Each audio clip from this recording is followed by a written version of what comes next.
everyone, welcome to the RotoGrinders Morning Grind podcast. I'm your host, Stevietpfl. It's Thursday. It's February 8th. It is 2024.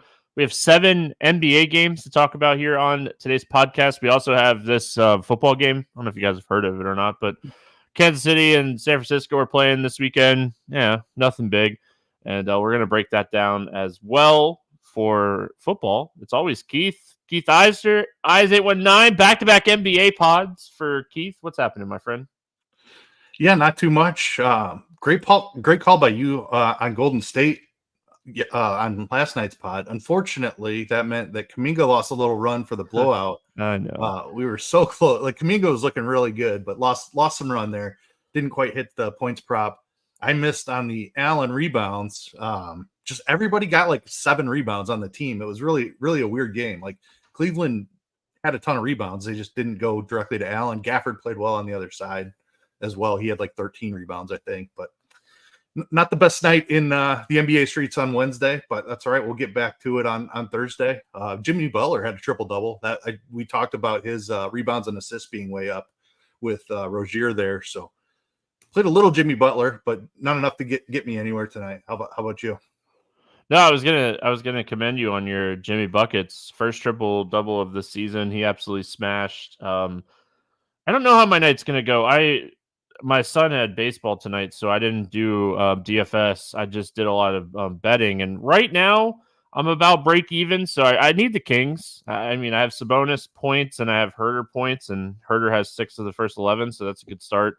And I have Texas A&M -4.5. So, like, those 3 hit, I'll have a profitable night. Nothing to break the bank or anything, but profitable nights are how we survive in this world. So, Kuminga half a point kind of stunk. I hope for what it's worth, it's the first game that we're going to talk about, but if we get Kuminga 18.5 again today, I'm going to right back on it. Yeah. So I mean, he smashes. Like, he dunked. He had a huge dunk there with like 8 minutes to go in the game, and I think they called timeout. Philadelphia called timeout, and they brought everybody out. And I was like, oh man, like he plays 2 or 3 more minutes, he probably gets the half a point. But that's the way the NBA goes. Blowouts in the NBA are the hardest thing to predict, and it happens. But hey, Golden State -1, like you said, that hit. I think the line ended at like 4.5, so we jumped on that one early.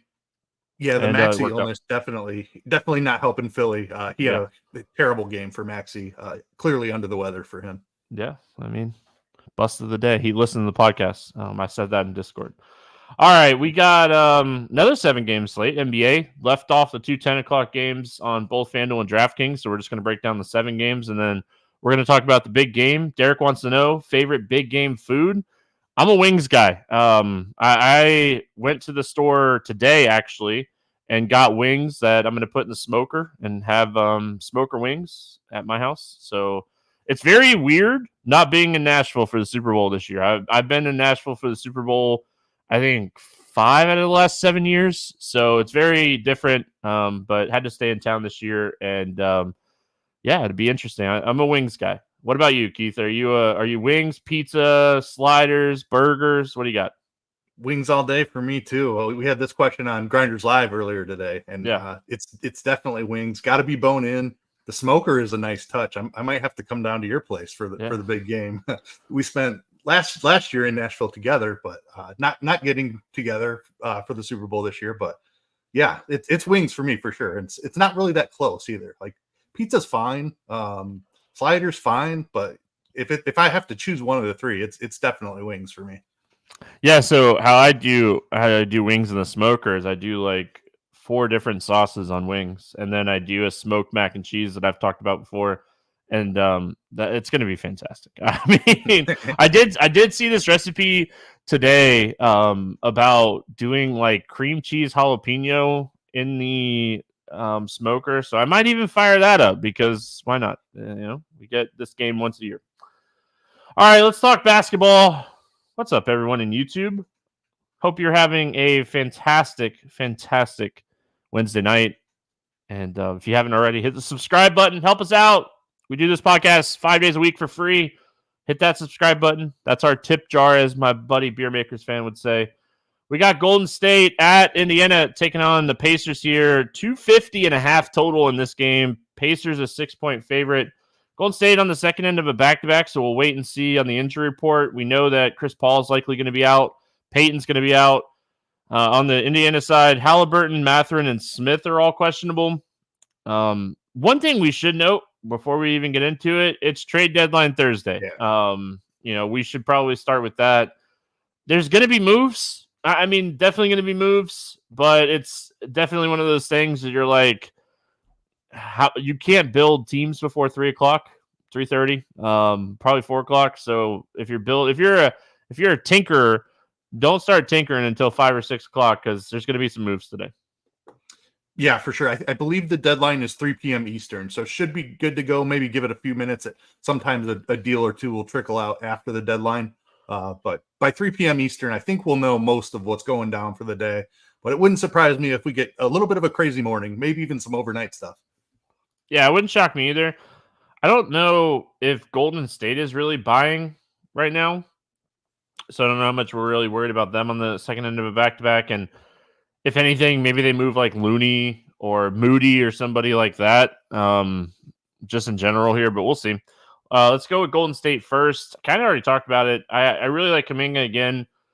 Just didn't get his regular minutes because of the blowout. I don't think they're going to blow out Indiana. Indiana's a 6-point favorite here at home. Like going back to Kuminga. I mean, outside of that, Draymond was questionable with the knee going into Wednesday's game, ended up playing. Maybe he sits on the second. I think he probably sits. I think Draymond's out for this one. Which kind of bumps like Wiggins and Sarge a little bit, Podsy. So I think first of all, this is a fantastic matchup. We love attacking the Pacers. And then second of all, if we start getting some people ruled out here for Golden State, there's going to be a lot of tremendous value here. Yeah, I love the Kuminga call. I'm going right back to that with you. Got on him a ton by the time the slate rolled around Wednesday night. He's just been incredible. Unfortunately, lost a little run Wednesday night, but we get another great spot for him here. So he can get it back for us.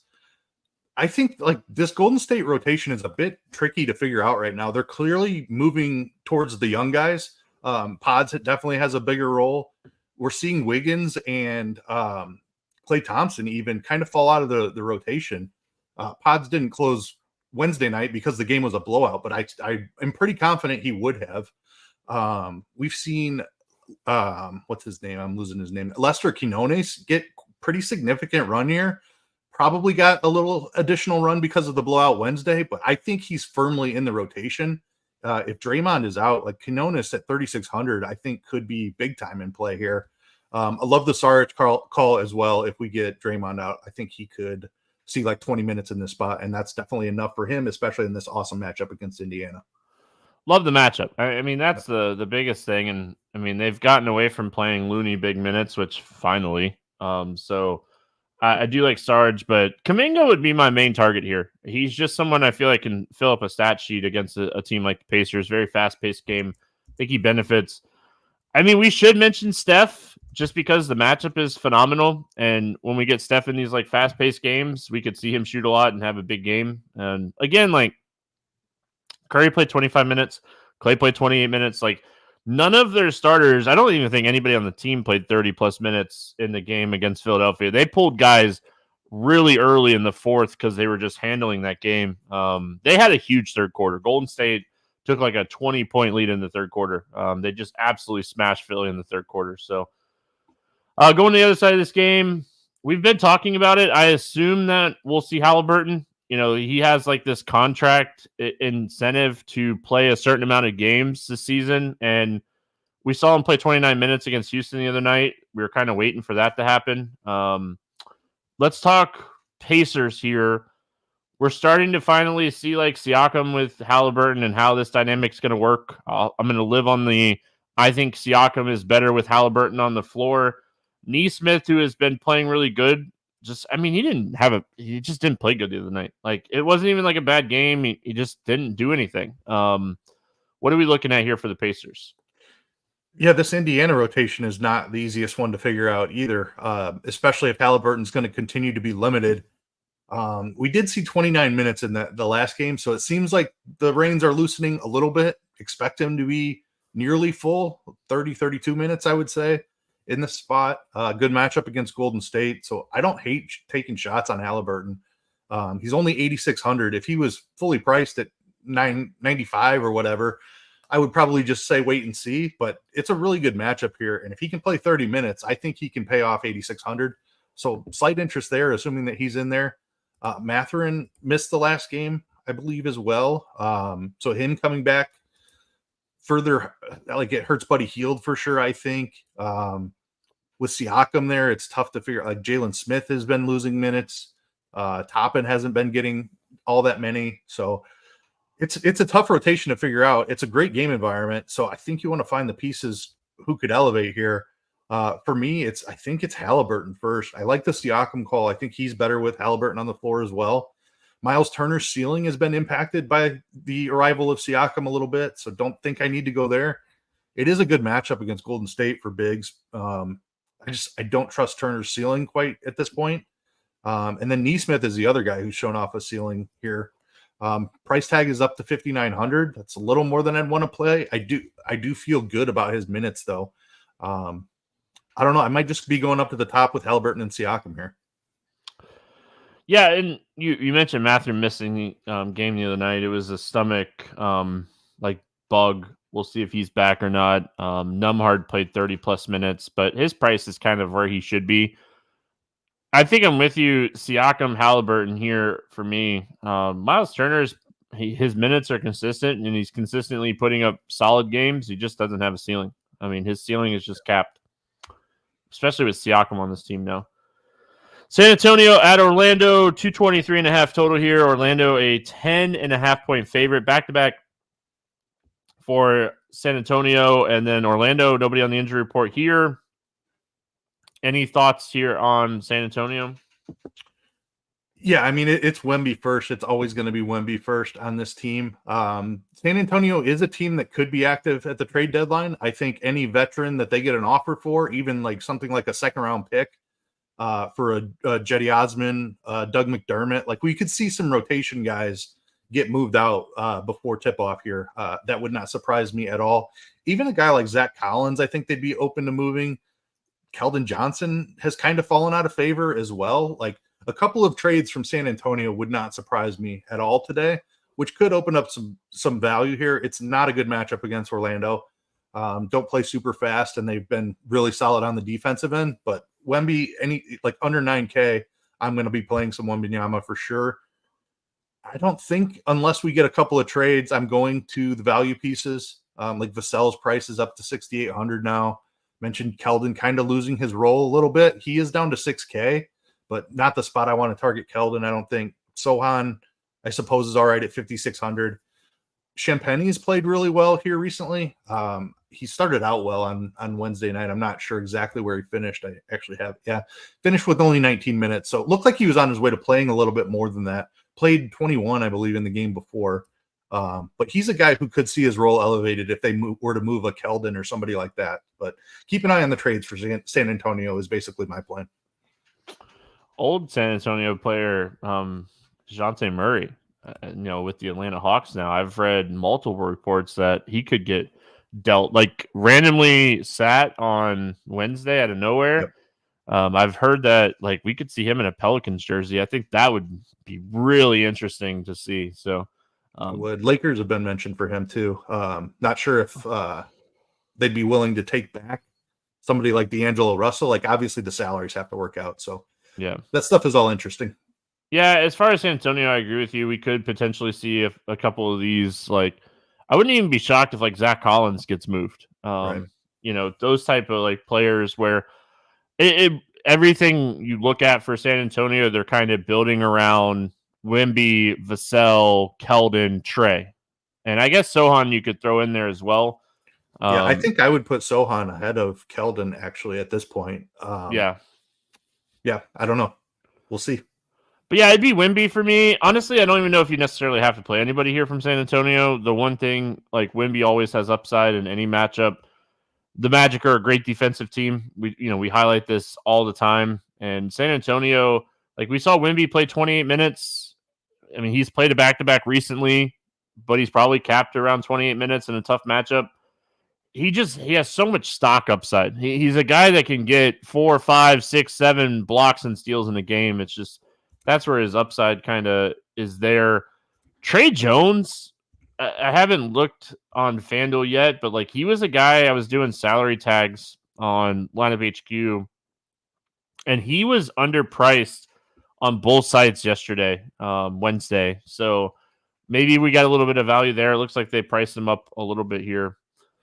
On the Orlando side, a lot of mouths to feed. Great matchup here for the Magic. I think this is a Wendell Carter Jr. game. 5,300. His minutes have been secure. I think that we can take some shots here on Wendell Carter. And, I mean, the last time these two teams played, we saw a big game from Paulo. This is a nice pace-up spot for him. He's just so good, man. He's just so good. As a Magic fan, I'm super pumped about him. If the Magic move anybody, I think it's like maybe like a Cole Anthony. I think that is like the potential with Fultz kind of healthy and Suggs healthy. I think Cole Anthony potentially could get moved. Maybe Ingles.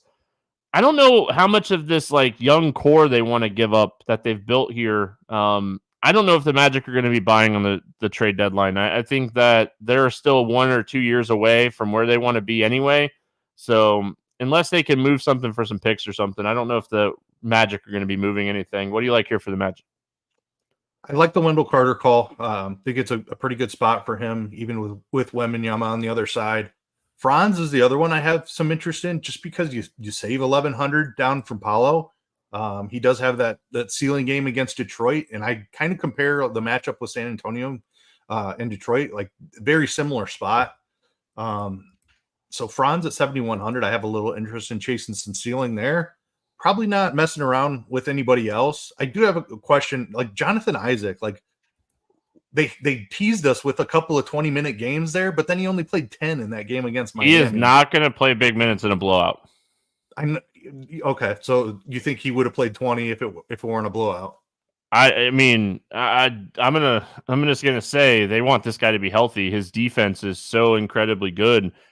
He is not going to touch the core in a blowout. I mean, he got, looking at game flow here, he got his like 7, 8 minutes almost in the first half, and then he played 2 minutes in the second half. So when the games are not close, Jonathan Isaac's going to be one of the first guys off the floor. So, I mean, if you 8 and 8 is still 16, maybe he gets a couple extra minutes. He's getting a little bit more second half run typically. He gets a little bit more in that like fourth quarter run. So I think we're in the 18 to 20 minutes in a close game for Jonathan Isaac on most nights.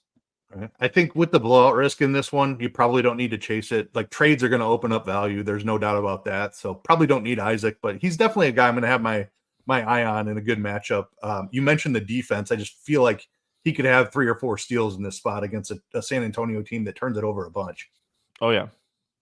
No, I mean, I love what they've done with Jonathan Isaac and how they use him. I just can't wait for him to be 100%. I mean, he closed against Detroit the other night, played the whole fourth quarter, and his defense is just it's a game changer. So they know that. He's one of the best defenders in the NBA, big man defenders in the NBA. So they need him healthy if they're going to do anything here. So, yeah, I don't know if they move him, but we'll see. We'll see what happens here. We got Cleveland at Brooklyn, 223 total. Cleveland a 6-point favorite on the back-to-back.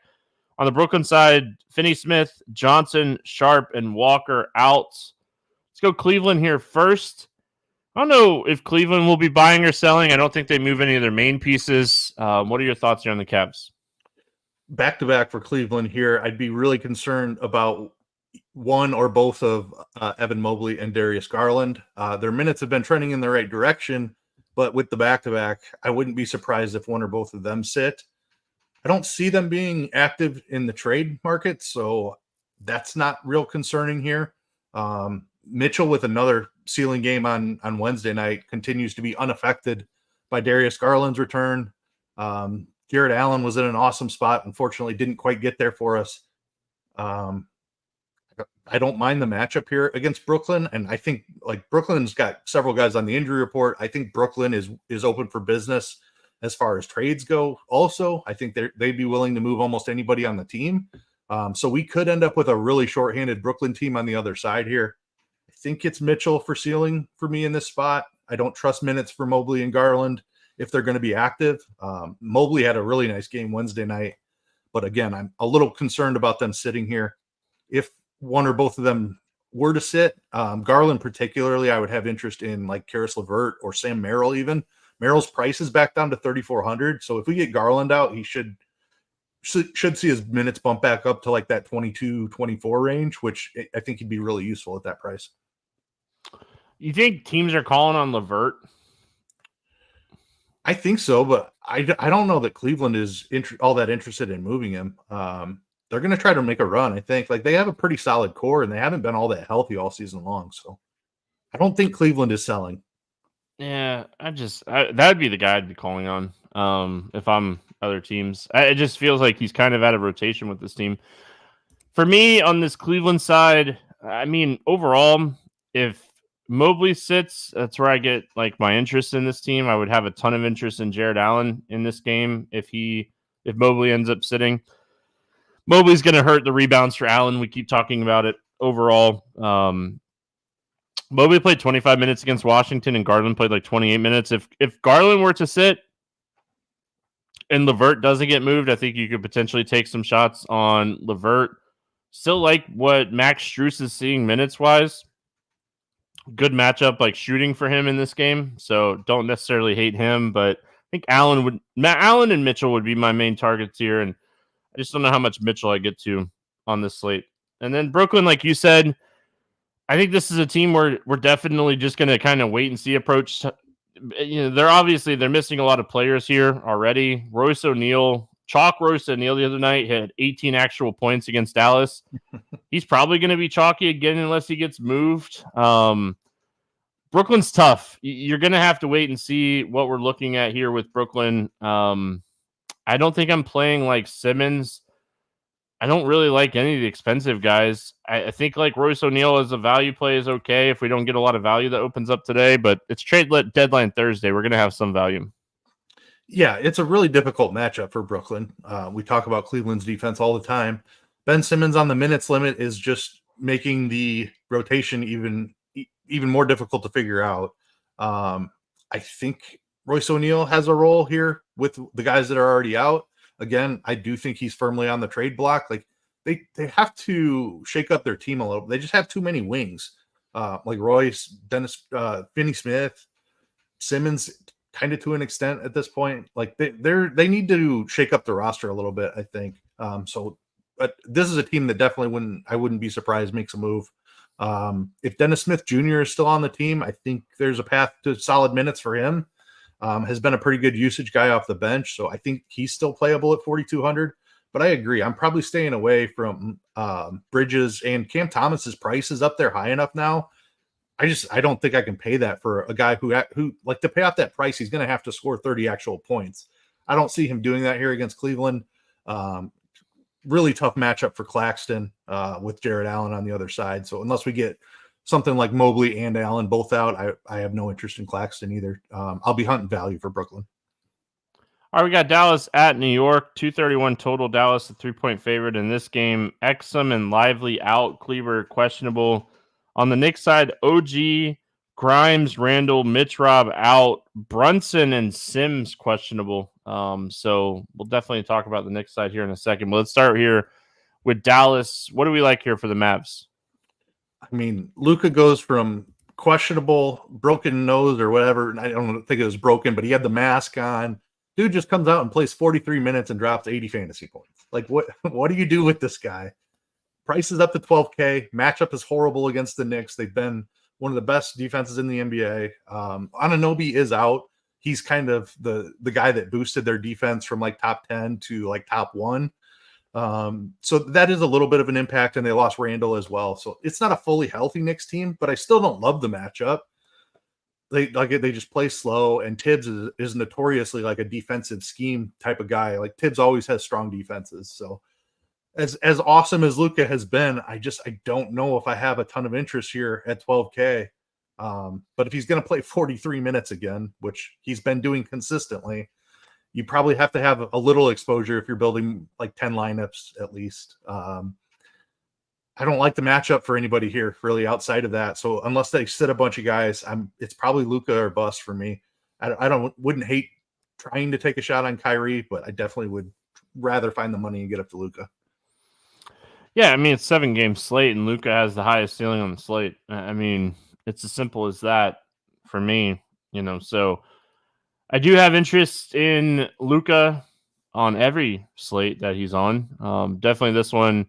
I don't mind Kyrie. If you don't get up to Luka and you want to play Kyrie, I'm not going to sit here and tell you don't do that. But outside of that, it kind of gets a little murky for me. Josh Green's been playing solid minutes. He's 5,100.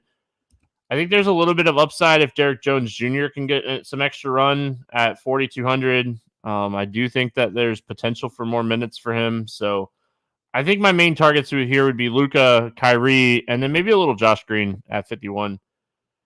And then on the Knicks side of things, I mean, Brunson could be the biggest news on the slate. And if Brunson sits, how do we not play DiVincenzo? I mean, this guy, his usage is already through the roof with Randall out and OG out. So how do we not play DiVincenzo? This guy has scored 26 actual points in 4 of his last 5 games. Yeah, I think you're playing DiVincenzo whether Brunson is in or not. If Brunson is out, DiVincenzo is probably the top play on the slate. He is just shooting an insane amount of threes. He was all the way down to 9 3-point attempts. Still made 44% of them, but before that, at least 15 threes in the 4 games before that. So, dude is just out there chucking, and that is incredible, especially on DraftKings where you get the 3-point bonus. We know he's going to be shooting the threes. The rest of the Knicks, I think, are dependent a little bit upon the Brunson news. Most of the prices have adjusted. Like Precious is up to 6,400. He's playing 40 minutes a night. I'm not saying you can't play him at 6,400, but that's an uncomfortable price tag for a guy who isn't going to have a ton of usage. I think he gets there through rebounds. It is a pretty good rebounding matchup, especially with Lively out on the other side. Josh Hart, uncomfortable at 6,300. Another guy like the Knicks we know they're going to play upper 30s minutes, so you can still have interest even though prices are starting to adjust. They're essentially playing a 6-man rotation with a sprinkle of a few other guys in there, but basically 6 guys are playing 30+ minutes, and that's it. So if Brunson is out, guys like McBride jump up way up the value charts. I think you'd have to even look at somebody like maybe Malachi Flynn could be in play at 3,500, but definitely keeping an eye on the Brunson news. Interest in DiVincenzo either way. Slight interest in McBride either way as well. His role is solid enough. Don't love that the price is above 4K now, but he's still in play. He's going to have a decent role here. For what it's worth, I think Brunson sits in this game. I mean, the ankle injury left the game the other night, did not come back. They don't play again until Saturday, which gives them a couple extra days. So I think Brunson sits in this game for what it's worth. And I think Miles McBride becomes one of the best value plays on the slate. So obviously really like DiVincenzo. I like Josh Hart. Like his rebounding has been phenomenal recently with Julius Randle out. So I like Josh Hart as well. And then I don't think we can overlook just how much Precious is playing right now. I know his price has climbed up, but the minutes are phenomenal. He's just on the court a ton. And now we're like Jericho Sims is questionable. There's potentially not a lot there for Precious to compete with minutes. So I think that we're definitely going to just keep taking shots on him as well. This should be a close competitive game. I know Dallas is a 3-point favorite in this one, but with or without Brunson, I think this is a close competitive game. We got Chicago at Memphis, 212.5. Lowest total on the slate. Chicago 5.5-point favorite. Levine and Williams out. Craig questionable. Memphis, the list continues to be long. Bain, Clark, Triple J, Ja, Smart out. Williams, doubtful, and Rose questionable. We'll start with the Bulls. What do we like here for Chicago? Another team that better be making some trades. They've sat out the last 3 trade deadlines when it was pretty evident their core group was not working. Now they've completely botched the Zach LaVine trade situation with his injury. Can no longer move him. So I think they're going to pivot to moving DeRozan. I don't think DeRozan is a Chicago Bull by the time this game tips off. I would certainly hope Andre Drummond is not a Bull by the time tip-off rolls around. I think Alex Caruso is firmly on the trade block as well. So we could see a very different Bulls team here, might have some value available. It is obviously a great matchup against a very watered-down Memphis team. So if Kobe White is out there, he's probable. He went absolutely off in the last game. If DeRozan gets traded away and Kobe White's the last man standing here, he might be one of my favorite plays on the slate. Not sure what they're going to do with Vooch. I don't know if they'll be able to find a taker for him. But if Drummond gets moved, which I think is extremely likely, he might play 36, 38 minutes in this spot. Like, I have a ton of interest in the Chicago team, assuming that they make the trades that they're supposed to make. I think we're going to have a lot of value down the depth chart as well. A guy like Julian Phillips, we might be looking at. Patrick Williams still out. I believe Dalen Terry is still out. Actually, Dalen Terry is probable. So that's another name. Like, there's going to be value on this Bulls team, assuming that they make a couple of trades. I think you have to wait and see. I have interest in Kobe White no matter what they do. I don't think it's a hot take, but I think Drummond has a 76ers jersey on in his next game he plays. Yep. With Embiid out 4 to 6 weeks, I've read a lot of reports that 76ers are buying. They are not selling. They know that they're going to get Embiid back before the playoffs, and they're buying. And Drummond to Philly would be very interesting. I would love that. I would as well, and I wouldn't be surprised if they attach DeRozan to him, and you see DeRozan and Drummond to Philly. Yeah, and then so I also read that Chicago, out of all the people, they're really hey, if you want Caruso, we want a lot. Are you really planning your flag? It is ridiculous. I get he has a super team-friendly contract, and he's an awesome role player. But come on, man. We're talking they're turning down first-round picks for Alex Caruso. I know. It's just what? And there's been a lot of teams from what I was reading, very interested in Caruso. The asking price that the Bulls have are just, what are you doing? You have AU and you have guys that can do what Caruso does. I don't know. Anyway, but yeah, I'm with you on Drummond. I don't think he's in a Chicago Bulls uniform on this slate. So we'll see how that kind of plays out. If DeRozan gets moved and Vooch if Vooch is still there, I like him a lot. I like AU. Man, you have me so interested now on if they're going to move DeRozan. AU's prop is not up. Of course it's not. If he comes up at what are you looking for? 12 and a half, 13 and a half? Yeah, it was points? 12. It's been 12 and a half the last few times.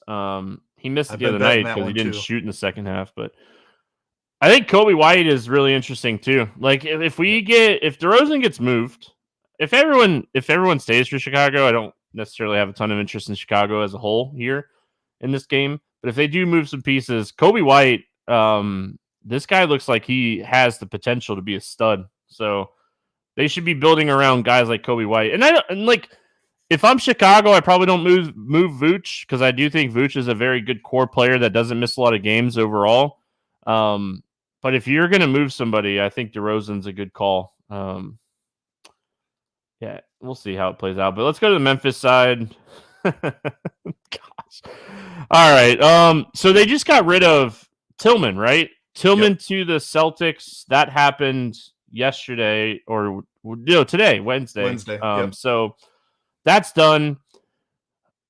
What are we doing here when we're looking at Memphis? Do we play Trey Jamison here at 3,900 because now Tillman's gone too and he's still under 4K and we're probably not getting him under 4K again this season? Yes, I do think you're playing Trey Jamison in this spot. I talked about him a little bit in that Knicks matchup because he was massive chalk against Boston and immediately got into foul trouble and barely played. I thought his role could be much more significant than what we saw. And then he was announced in the starting lineup. So I actually ended up on quite a bit of Trey Jamison just because I had a little bit before he was even announced in the starting lineup. So I'm interested there. I think Luke Kennard is a guy that could get moved as well in this spot. I don't know exactly what their stance is on the rest of these guys. Like Aldama and Roddy could probably help contenders. I don't know if there's a taker for those guys. But Memphis, I think, is certainly open to willing, or is willing and open to moving pieces. Just kind of have to see. But Jamison at 3,900 without Tillman there should have a role. And then it's just kind of see who's left. I think there's a lot of guys who could potentially be in play here. Even though prices have adjusted a little bit, they're still going to be shorthanded, especially if they make another trade or two.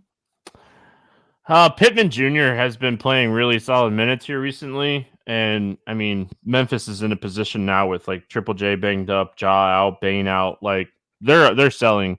I think Concher and Kennard potentially get moved. Good I call, like Pittman a lot in that scenario because like Concher's been playing some point. And like if Pittman's going to get 30 plus minutes at point, I don't care. Like the matchup doesn't bother me that much. He's going to be a guy that's going to get up some shots. He has some assist upside. He has good defensive upside. So I like Scottie Pittman Jr. here quite a bit at 5K. And then Jamison, like you said, just one of the best value plays on the slate. If Kennard and Concher do get moved, I like G.G. Jackson as well. I think he's potentially too cheap. So watch this Memphis team. The Tillman kind of move told us everything. I think Lamar Stevens was in that deal too. They kind of told us everything. They're going to be selling here, and they should be. Like your three best players are hurt. I mean, your season is all but over if you're Memphis. They're too short-handed right now to do anything. So I think this is a team that's going to be selling. It's trade deadline Thursday. And I think we're going to have to take advantage of it. What are they, like 18 and 32 or something like that? Yeah, they're closer to the top overall pick than they are to any type of contention this year. And Ja and Bane are still missing. Ja's out for the year, and Bane's still missing plenty of time. So they're going nowhere. I agree. They're going to sell as much as they can. And they're not gonna bring Triple J back until he's like for sure 100%. So right. All right, we got Minnesota at Milwaukee, 228.5 total here. Milwaukee, a 1-point favorite. This game, I don't know how much trade deadline we're too worried about with this game, but we are worried about some injury news. Lillard is questionable and Middleton's out. So a lot of potential here that we're going to be watching. Minnesota did trade, what was it? It was Troy Brown and Shake Milton for Monte Morris, right? To get like a backup guard to Conley, I think, Monte Morris. So that happened. I don't think that matters too much. Troy Brown Jr. played like 4 or 5 minutes a night. So, and then I think Shake Milton was like 4 to 5 minutes a night recently. So nothing too big here on Minnesota. What do we like here for the Timberwolves? Yeah, nothing really changed for Minnesota. And like they're going to be buying, if anything, like they're a certain contender. I don't think that Morris will be available for this game. Not that it would matter anyway. He's basically just going to play backup point guard minutes, I think. So it's going to be standard rotation here. I think you take shots on ceiling for guys like Anthony Edwards, Karl Anthony Towns, Rudy Gobert. I don't play more than one of them in any lineup, but I do think it's a solid matchup here against Milwaukee. I think Ant would be my favorite. That price tag at 8,500 is really intriguing. Just he's coming off of a ceiling performance against Chicago as well. Had 68 DraftKings points. 8,500 is too cheap for Edwards' ceiling. So I think he would be my initial lean, but I don't mind Towns or Gobert either. Yeah, I really like Anthony Edwards today. I think this is a phenomenal Anthony Edwards spot. Kind of like Mike Conley a lot today. Like I know it's like weird to say, but I mean point guards have smashed Milwaukee all year, and I mean, Lillard's questionable. I kind of want Lillard to play, but I think Mike Conley at 5,100, I could see him have like a 35 fantasy point game. He's not a guy I'm playing for like 50 fantasy points. I could see him having like a 30, 35 point game. He's had a few of those this year where he scored over 35 fantasy points. And I think that this is the type of matchup that he could really excel in. Really like his assist prop, depending on what it comes in at. Hope it comes in at like 5.5. Doubt it comes in that low, but one can be optimistic, right? I'm looking now. Let's see. 7.5. Yeah, well, one could be optimistic. All right. the Milwaukee side of this game, what do you got here for the Bucks? I mean, if Lillard sits, I think you have to be taking a strong look at Giannis. Even though like Minnesota is one of the top defenses in the NBA, Giannis is not a guy where we care about the matchup. Yes, Gobert is in there protecting the rim where Giannis does a lot of his work. So it's like, as far as matchup goes, it's not great. No Middleton already is a usage boost for Giannis. If Lillard is out as well, I think you're looking at like a 40% type of usage rate for Giannis. So despite the matchup, I still would be interested in getting there. I don't have a ton of interest in the rest of Milwaukee, even with Middleton out, just because of the matchup. If Lillard is out, I have to have some interest here. I think it's probably Portis as a guy that sees some run. Maybe Brook catches a little extra usage. The cheap guys are just really uncomfortable. If Lillard is out, I suppose Cam Payne probably jumps in and draws the start. He was okay against Phoenix in the last game they were in this situation, but I don't like the matchup for this Milwaukee team. But I think the injury situations might force us to find some exposure here.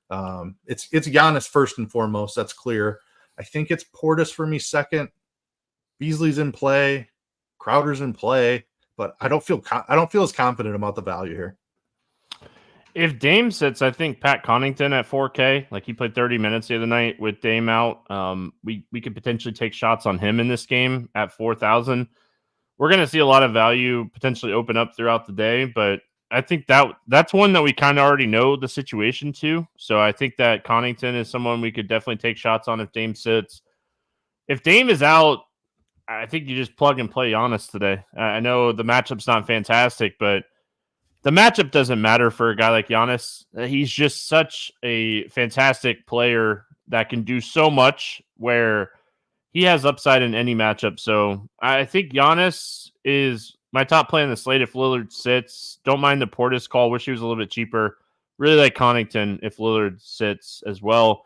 If Lillard plays, I don't have a ton of interest in Milwaukee outside of maybe some tournament exposure to Giannis. That's where I would probably get my exposure to them. Giannis's minutes have been incredible since the coaching change. Just wanted to point that out. Like he's been regularly running up near 40 minutes. So I think he's in play even if Lillard plays. Like you said, would definitely be just large field tournaments, but don't overlook him. We finish it out. Utah at Phoenix, 243 total here. Phoenix a 6.5 point favorite. Fontecchio got traded on Wednesday, so he'll be out for this one. And Utah is in the they're selling. It's very, very well documented that Olynyk is probably not in the Utah jersey by the time this game tips off. Beal is questionable and Lee is out on the Phoenix side of this one. Let's go Utah first. Really tough to break them down before the trade deadline when they've actively said they're going to be selling. I don't think they moved Markkanen, Sexton, but I think a lot of these other pieces might be available here for this team. Utah's in a position where they're like a borderline playoff team. They're a 500 team. They're not a team that's going to make a deep playoff push. I think they're going to be selling quite a bit here. Yeah, I'm with you. I totally agree on the Olynyk thing. That makes me want to have interest in Walker Kessler. I still don't know if he's going to find minutes because John Collins, I don't think they move him quite yet. They just signed him. I think that was a 3 or 4 year deal. So not sure if they can unload that contract. Not sure if they even have interest in unloading Collins. But Kessler is a guy who I don't know why I don't know if they don't trust his defense or what it is, but he's fallen out of favor a little bit this season. I have interest if Olynyk gets moved, though. I definitely think you could see a guy like Chris Dunn get moved, which could be a huge boost for Keontae George's minutes. The wings are interesting. Like without Fontecchio now, who starts at the 3 is my question. Is it Agbaji just slides in there? I think it could be Agbaji. I don't know that I have a ton of interest there anyway, but he could be a starter under 3,500. Taylor Hendricks is the other guy they just called up from the G League. He's minimum price. Like one of those guys probably starts. I think you could take a look at either of them. Yeah, I read something today that Utah is eventually wanting to start Keontae. Do we think like Keontae eventually like starts over Dunn?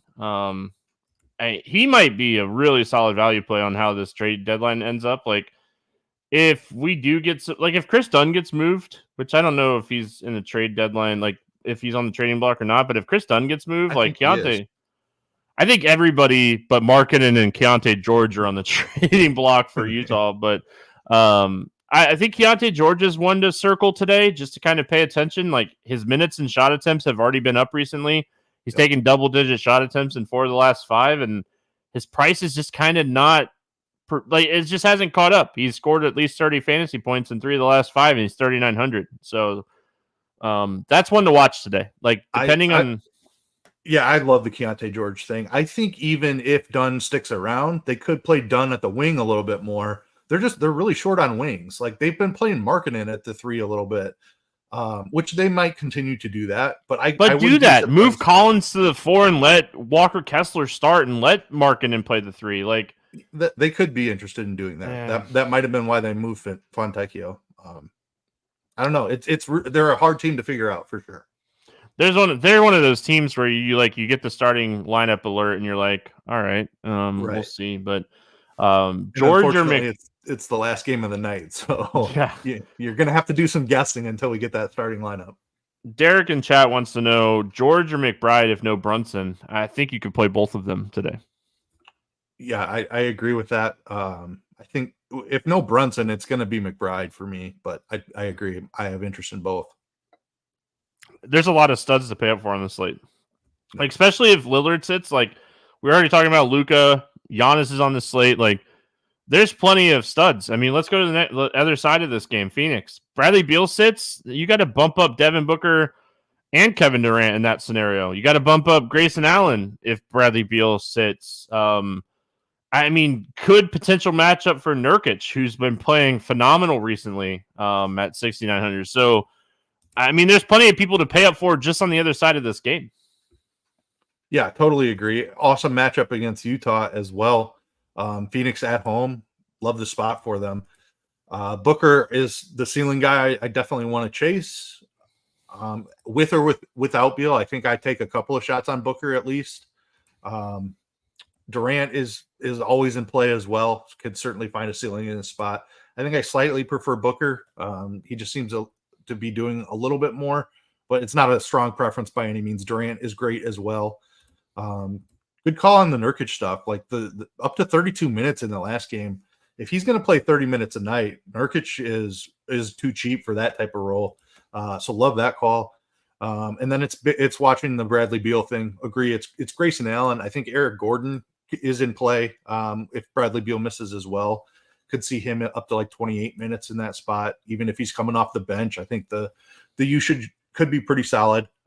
But yeah, I have a lot of interest in this Phoenix team, especially if Bradley Beal is out, just because of the matchup against Utah.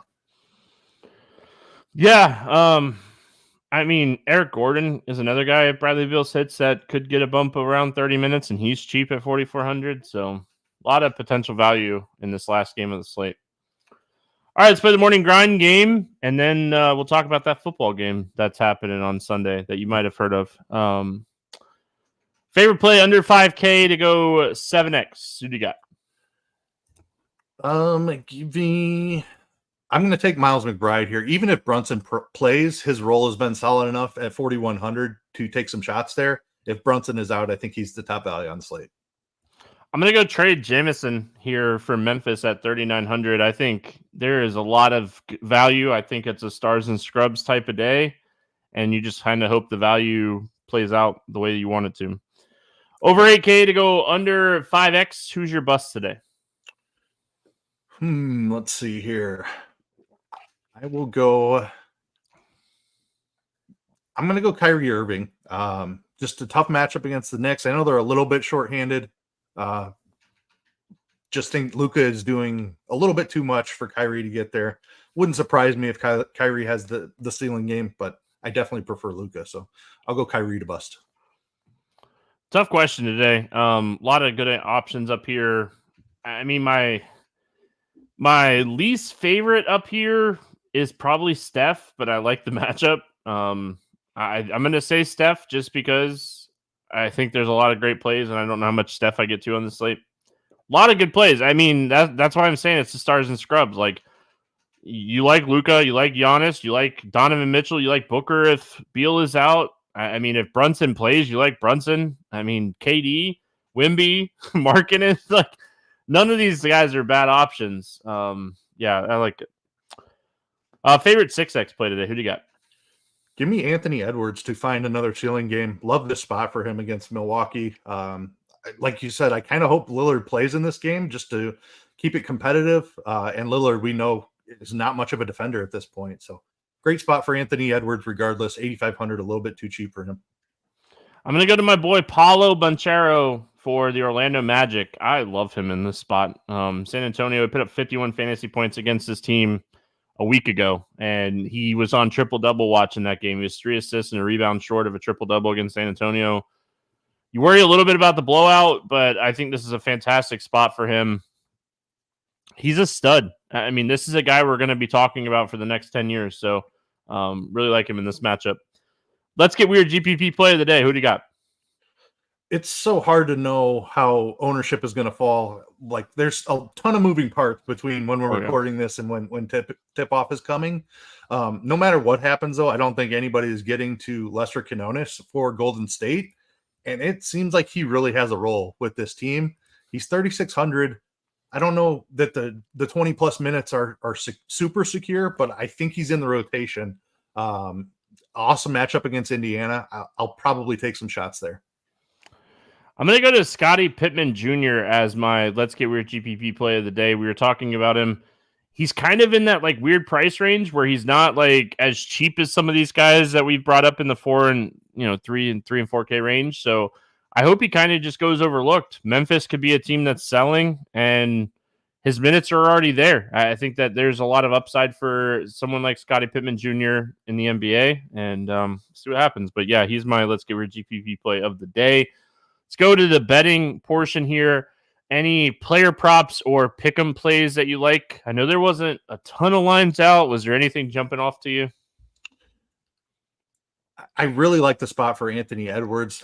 Points line is at 27.5. He has scored at least 30 in each of his last 2. So Anthony Edwards, a very streaky player, seems to be in one of those hot streaks right now. And I love this matchup for him against the Bucks. Give me Anthony Edwards over 27.5 points. Ditto. I already bet it. I'm with you. That's who I wrote down. I bet it before the podcast. I'm with you. Really like Anthony Edwards as well. I like when we're on the same page. I will say, if Kuminga comes in under 20 points, like if he comes in at 18.5, 19.5, I'm going to take his over. I might even take it up to like 21. I think this is a really good spot for him. And I think if he gets his like extra 5 or 6 minutes, he has no problem clearing the line. We talked about on the podcast yesterday, he's gone over 20 points and now 9 of his last 11 games. So if Kuminga's line comes in under 20, 18, 19.5, I think I even take it at 20.5 here. I have a lot of interest in Jonathan Kuminga's point prop, so we'll see what it actually comes in at. Double or back-to-back for them, so we might not get this one till the morning, but jump on it if it's a good one. Let's talk football. One last time this season, we're going to talk about football on the morning grind. Last time for this season anyway. Not for the year because, hey, we'll get football again in about 6 months. So we got San Francisco at Kansas City being played in Las Vegas. It should be a fantastic football game. Let's just call it how it is. I know there's a lot of buzz about it being the big game and all that jazz, but that's fine. This game's going to be phenomenal. We get 2 of the best teams in the NFL, just in general here. Let's talk. We'll do typical morning grind style. We'll go game like team by team, and then maybe we'll just give some general like roster construction thoughts. And I asked you, and I know you have a player prop that you like. We'll talk about a player prop or 2 here as well. Some of the stuff that I bet last week has moved, but there's one thing that hasn't. So let's go to the 49ers here. Should be a full go for just about everybody on this team. Let's talk 49ers first. What do you like here for San Francisco? I mean, I think it all starts with Christian McCaffrey, right? The Chiefs have been an outstanding pass defense all season long. Christian McCaffrey has one of the best roles in the NFL, the best role in the NFL, probably. He's expensive. He's going to be extremely high owned. There is certainly game theory involved in a showdown single game slate. So do with that what you will. Obviously, we're going to like Christian McCaffrey. I think my initial lean is to go underweight on him in the captain. Like early captain ownership looks out of control on Christian McCaffrey. And I think there's plenty of upside in this San Francisco offense. Deebo Samuel is the guy that I really have my eye on. I think it's a tough spot for Brandon Ayuk. Mentioned that Kansas City pass defense. I think they have a good shot of containing Brandon Ayuk. Deebo Samuel is a guy who can get the ball in multiple different ways. They hand it off to him. They run screen passes for him, in addition to his typical wide receiver duties. So Deebo Samuel as a contrarian captain is like one of my favorite plays, somebody I'll be significantly overweight on. I definitely prefer Mahomes to Purdy, so I don't necessarily need to play Purdy in those type of lineups. Like I'm playing Deebo to catch a touchdown and run for a touchdown, basically. I think that is within his range of outcomes. I think I can leave Purdy out of those lineups, but obviously Purdy is great. I think McCaffrey on the ground is how they attempt to get things rolling. If they struggle with that, I think Deebo Samuel is going to be their next look. Kittle is in play. I struggle to get there when Deebo and Ayuk are both active. The price is cheaper than Ayuk. I think I might slightly prefer him over Ayuk, but it's Deebo ahead of both of them for me. All right, so I'll probably run like a 20-inch max, and that would probably be my exposure to this slate for DraftKings. I haven't decided, but I think I'm going to lock Christian McCaffrey in the captain spot. When you run Sims, like he's gonna everywhere. like his optimal percentage is just through the roof, and like you look at his production to everybody else's production on this slate, and like if Christian McCaffrey has a somewhat Christian McCaffrey game, he smashes, and like his role is just so incredibly good. The downside to that is he's also going to be so chalky in the captain, like you said. So this is one of those slates I wish like you had like really like two really good like 20-inch or max tournaments that you could do, and you could like lock him in the captain spot, and then you could fade him. I mean, that's how I would approach it, and you can't because there's not two good ones. I haven't looked on FanDuel if they have a 20-inch or max, so maybe I do something funky like that on FanDuel. But Christian McCaffrey, I think, is the best play on the slate. I don't think that's a secret. I don't think that's a hot take by any means. Like, he projects better than everybody on the slate, as he should. I'm with you. I like Deebo more than Ayuk. Kittle might be the person that I end up like very much underweight on in this game. I think that like I might end up overweight on like a Juwan Jennings just because like his price is kind of weird, but he has a role. I think when you're looking for showdown and you're looking to get different and like unique on a slate like this with only one game where everybody in the world is watching, what about our boy Kyle Juszczyk? Like he is such a threat to score a touchdown on any given day. 10 points at $800, sign me up. I mean, that would be huge. So I think definitely we'll get some exposure to him in the flex here. And then like if you're taking some shots on like the 49ers defense, which is fine. It's okay to play defenses. This should be a game that is low scoring. There's two good defenses, two good offenses. Funny. The 47 total was a little 47.5, I think is where it's sitting right now. Yeah. The game in a dome, I was a little bit surprised by that. I thought we'd see 49.5, 50.5. Like I was expecting a 50-point total here. Yeah. But it's 47.5, like you mentioned. So I will say what I was going to say. If you're taking some shots on the 49ers defense, you could pair it with Ray McLeod at $200. And if he runs back a kick, you're off to the races. You get to double down and he's $200. I don't think he's very involved in general. I think his upside is like running back a punt or a kick. So there's a lot of risk in that. But again, like I know like the millionaire maker on DraftKings is 470,000 entries. So that's just insane. It's wild. All right, let's go to the Chiefs side of this game. I think the popular plays here are going to be Kelsey, Pacheco, Rice, and I don't know how to argue against them. What do you argue? There's nothing to argue. There is reports that like Sky Moore practiced fully and he could come back here. He doesn't make enough of a difference for me. I mean, if anything, MVS, if he doesn't drop the long play that he'll get an attempt to get, or one or two of those, he has some upside. I took his receiving prop last week. I wrote it up on like Monday, and it has moved. But what are your thoughts here on the Chiefs? Yeah, completely agree that it's Kelsey, Pacheco, and Rice. That is the entirety of the Chiefs offense, basically. I prefer Kelsey of the three. It's just a gut feeling. Like I have some stats here. Kelsey's first of all, he did not get 1,000 receiving yards for the first time in like eight seasons. His target share during the regular season was 21%. In the playoffs, it has been 26%. Like they have concentrated on Travis Kelsey in the playoffs. I think that he is back to being the number one receiving option. We talked about it a lot towards the end of the year, how Rashee Rice was the target leader in this offense over the back half of the season. That has not been the case in the playoffs. It's been Travis Kelsey again.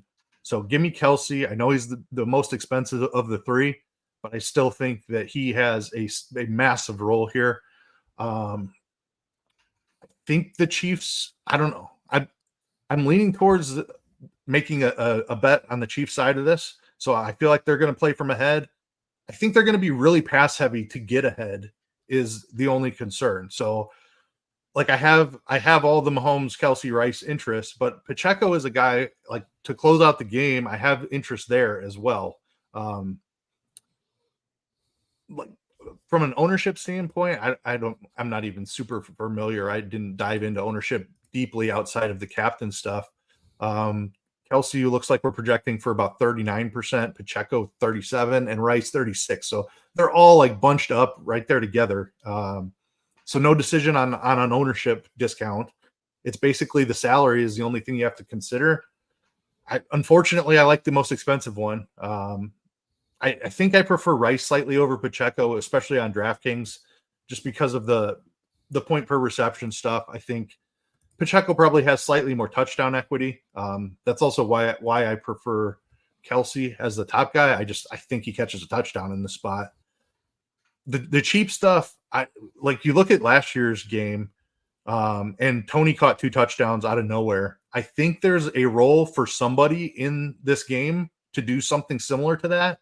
The problem is, I think there are like 3 or 4 guys who could be that guy in this spot. Tony has a chance to return.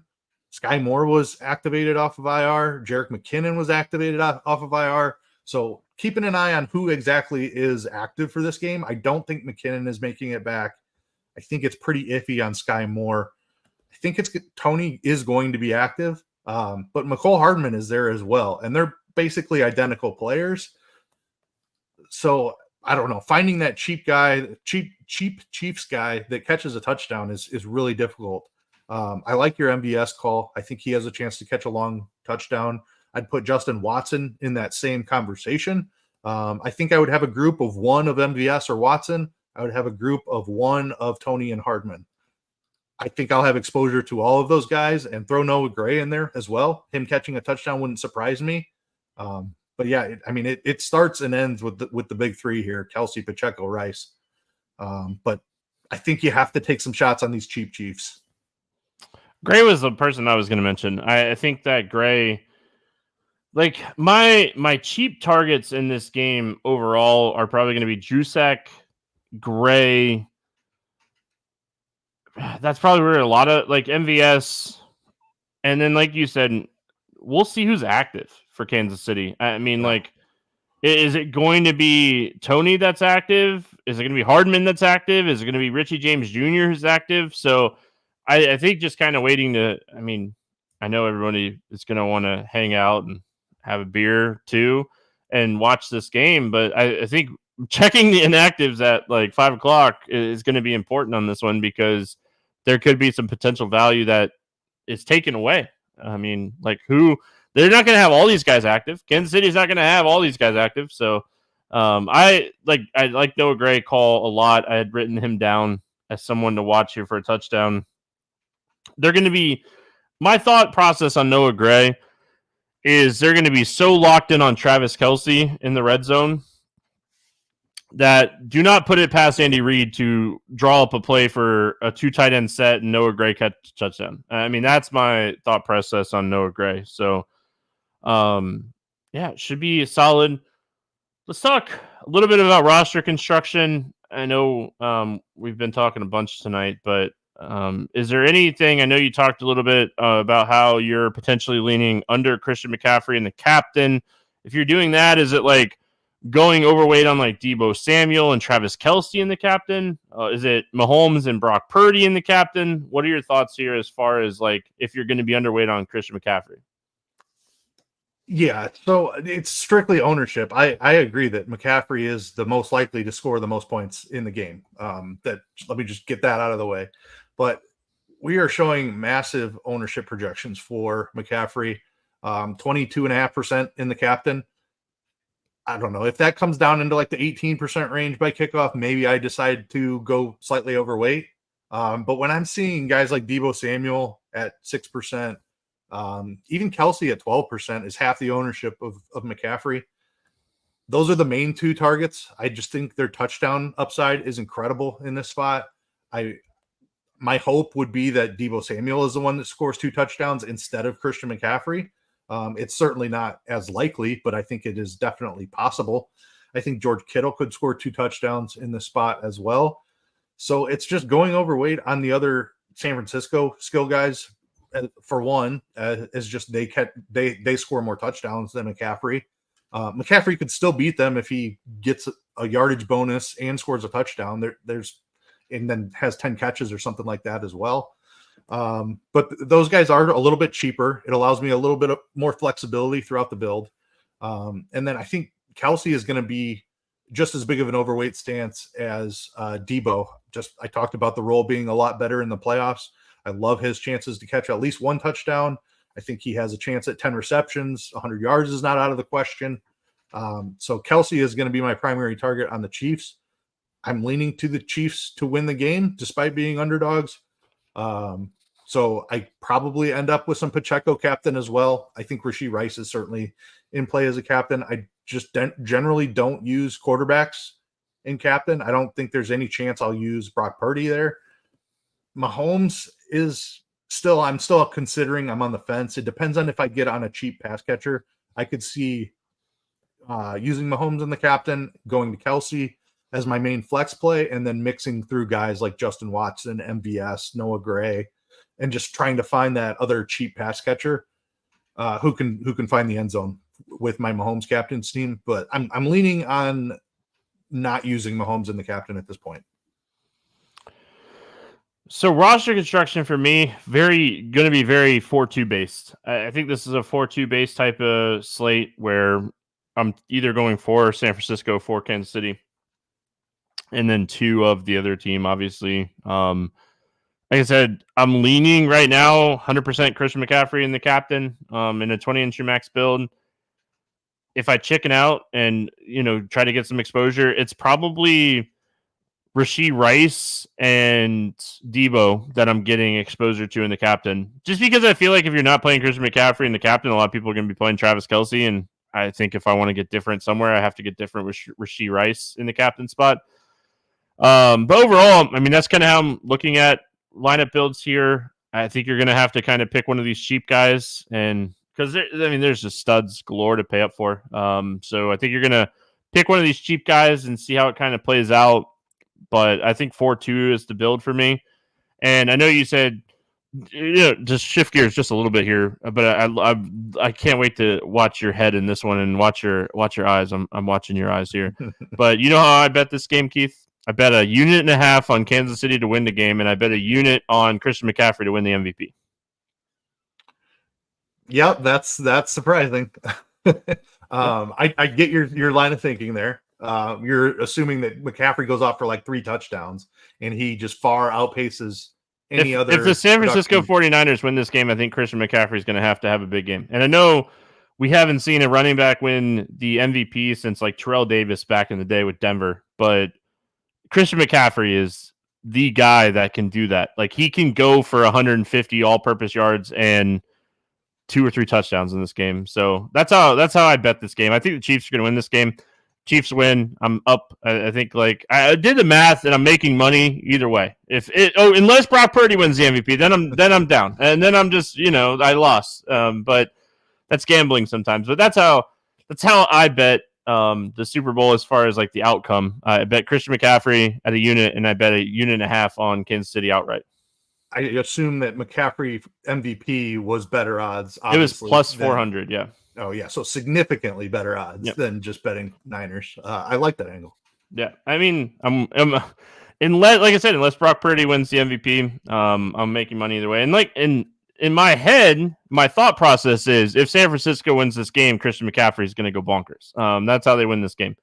So, but yeah, that's how I bet this game. I know you said you were leaning Kansas City. I'm leaning Kansas City as well. I mean, I'm leaning Kansas City, but I would love to see Christian McCaffrey and Brock Purdy win the Super Bowl. I have no ill feelings to either one of these teams. I think it's 2 of the best teams in the NFL playing for the Super Bowl this year. And, there's not many years that we get this, but I think you just get Patrick Mahomes in these big games, man. And it's just, he just has a different gear. Yeah, I completely agree. Like Mahomes is the X factor here. Like, Purdy's a capable quarterback, but he is not Patrick Mahomes. Like, I don't think anybody is Patrick Mahomes. Yeah. He has the X factor. He just, I don't know how to explain it. There's just something about him. Dude does things that nobody else can do. Yep. We just saw it. In the Baltimore game. Like he has that next level, and that's why he's one of the best quarterbacks in the NFL. So. All right, really quick before we get out of here, I know you talked about you got a player prop that you like. Lay it on us. Yeah, so I talked about the increase in Travis Kelce's target share coming into the playoffs. He has been over 70. He's had at least 71 yards in all 3 playoff games so far this season. The target share went from 21% to 26%. And his receiving yards prop is sitting at 71.5 yards. There might even be a 70.5 still out there. I did bet it at 70.5. That's pretty juiced if it's out there. And I like the 71.5 just as much. I will be taking Travis Kelce over 71.5 receiving yards. I like it. I know this one's still available because I bet it earlier today, but I like Patrick Mahomes over 26.5 rushing yards in this game. This is the last game of the season. We've seen quarterbacks already in the playoffs kind of scramble a little bit more and be okay with rushing. He hasn't hit this but one time in the last 3 games and twice in the last 5. I just think that this is a really good defense is going to put a lot of pressure on Patrick Mahomes. So we talked about this on Running Hot today, the NASCAR podcast that we do on Action Network, me and RotoDoc. And we talked about how it was I forget exactly how the bet is worded. I have it up still. Hold on. It's longest rush for a quarterback plus 3.5 yards over number of cars finishing on the lead lap in the Daytona 500. And we love these little crossover bets. We've done one the last couple of years for the Running Hot podcast. And so we did like the median for the quarterback longest rush is like 15.5. So I think that I like Patrick Mahomes rushing prop here. So I bet this one earlier today. 26.5 seems high, but I got my MVS bet last week. I got a Kelce touchdown bet last week, and there's just not a lot of value out there anymore. I found value in the McCaffrey MVP at plus 400, and that's how I bet that scenario. So I'm rooting for Chiefs. I have, like I said, I have MVS bet that I wrote up. Gosh, I wrote that thing up, I think Monday of last week. We have 26 for what it's worth. For anybody that is looking for bets on this game. We have 26 bets right now posted on Scores and Odds for this game alone. So if you haven't already, subscribe to Scores and Odds. We appreciate it. And we have a ton of stuff over there. And man, just so much stuff going on at Scores and Odds. The NBA team has just been absolutely crushing. So can't say enough good things, except for that guy yesterday that like messed it up. But you can still get MVS at like 19.5. I bet it at 18.5. So I still don't mind it at 19.5. I mean, it's one play for MVS, basically. If he gets a catch, it's probably over 17, 18 yards. You're just banking on him getting that one long catch. He just has to catch it. Love that. He's going to have it. It's going to be there. He's going to have it. He's probably going to be wide open. Does he catch it? That's the question. All right. We'll find out. Keith, always fun. Any final thoughts before we get out of here? No, super excited. Obviously some great NBA action, but then a really fun weekend with the big game as well. And then we get to look forward to baseball season, which is always a good time as well. Can't wait for MLB to arrive. Yeah, you mean NASCAR season, right? That too. we get the big game out of here, and then we get the real big game with the Daytona 500 next weekend. Super pumped. You guys don't even know how pumped I am. And Phoenix Open is this weekend, right, for PGA? Followed Noto on some bets for the PGA stuff. I love watching the Phoenix Open. So definitely jumped on some of Noto's bets. I'm like right next door. I've got to get out there. I haven't even looked into tickets or anything, but that is it falls on a bad weekend. It really does. It really does. Yeah. I feel like you can go out there on like a Friday though. That'd be fun. Message Noto. He's been a couple times. I know he's had a blast that he's been out there. So appreciate everyone for hanging out with us. Enjoy NBA. Enjoy the big game this weekend. We'll be back tomorrow talking more hoops. Good luck, everyone. We'll see you then.